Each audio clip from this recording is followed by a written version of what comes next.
Happy New Year, everyone. It's Family Day long weekend 2021. We are 1 week since the Super Bowl. I made a bunch of smart bets on my boy Tom Brady, and I made enough money to buy a new stove.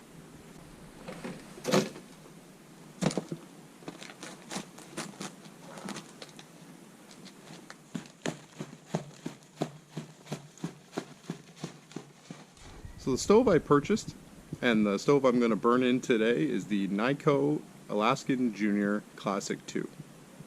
So this stove is 12 inches by 12 inches by 18 inches. It's made out of 22 gauge cold rolled steel. So this model comes with a 5-inch stovepipe, and the total weight is 9.8 kilograms. So just over 21 pounds. So inside this stove you have all of the nested parts. I don't know if you can see in there. You have many sections of stovepipe here. This is the section here with the damper as well as an elbow. So I'm going to pull all these out of here, set them up, and get ready for the first burn. Another nice feature of this stove is built into the bottom are these legs. So they fold completely flat, but once they're deployed, there's a good amount of space here. Nicely constructed, easy to put something underneath this to keep it off the ground of your tent, off the snow. It's a great design.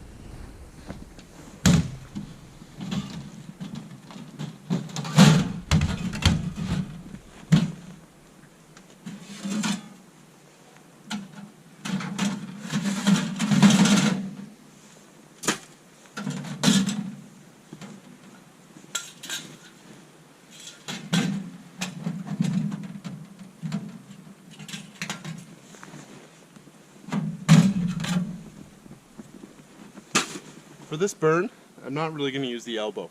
I'm going to use this eventually to put it at the side of our fish tent, but for right now, don't really need it.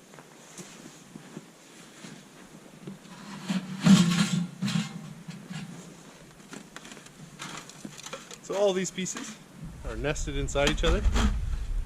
They recommend you don't telescoping use them.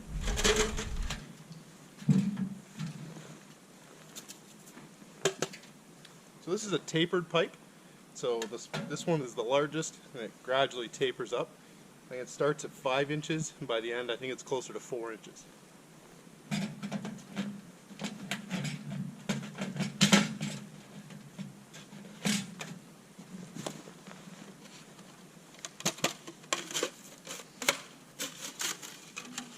So this comes with quite a bit of pipe. Probably maybe 1 or 2 sections more that I'm actually going to use in the field. For the sake of this burn-in, I'm just going to use all of them.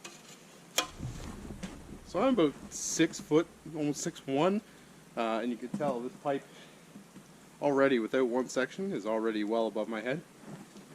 And might be able to get there. So I elected to go with the Alaskan Junior. The Alaskan was a little too big for what I'm using it for. But like a 10 by 10, 11 by 11 tent. This was the recommended model. And it has quite a bit of space on top. So cooking on here, a pot, pan, just boiling water. Just perfect amount of space. So one of the cool features of these KNI-CO stoves, I didn't purchase it, I may in the future.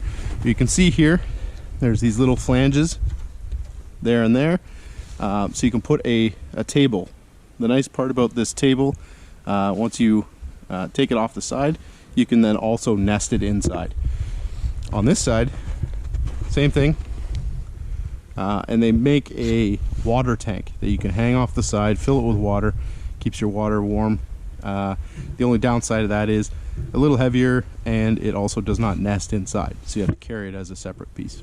I really like the design of the door on these KNI-CO stoves. So this here is your venting. So once you get this started, you can open it right up, and towards the end of the night you can close it down as needed. There's a piece of metal on the back side to prevent sparks and stuff from coming through, but it really opens up. You can get a lot of airflow in there. It seems really well made. The hinges, very sturdy. And this little locking mechanism, I like the design on it. So if you can see, there's nothing really in the middle, it's just a spring. So hopefully once you get this thing rolling, this piece here you can still grab with your bare hand. I'll likely be wearing gloves anyway, but that's just a really cool design. Insulates it with air. So let's split up some wood and do a first burn in. So the stove is covered in oil, obviously to protect it. Also it's made out of galvanized, I think. So while it's burning, once it hits a certain temperature, it's going to oxidize the zinc. So which is the off-gassing of that is not great for your body. So they recommend you do a first burn in, burn off the oils, and you'll see when we're doing that it'll significantly change color. And they just recommend a first burn before you put it into a tent.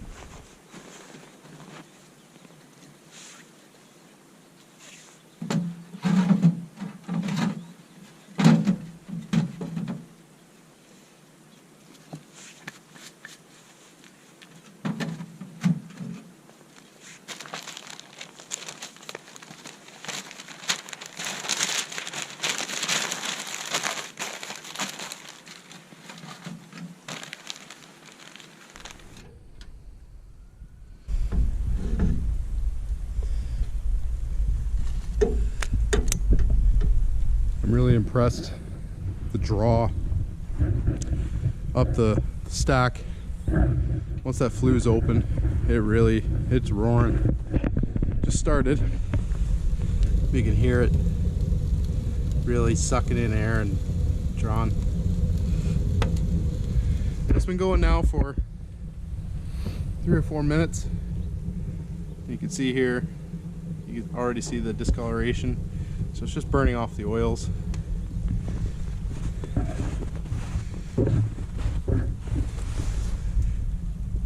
Let's see the smoke coming off. Steam, all the ice being melted off. Let's let this go for a couple hours. See how hot we can get her. So I just want to do a little side-by-side comparison. The homemade stove that my buddy made for me compared to the new stove that was just purchased. There's a significant size difference, weight difference, as well as gauge of stovepipe. So without further ado, so here's the KNI-CO Alaskan Junior compared to the homemade stove that we made and we've been using for the last couple seasons.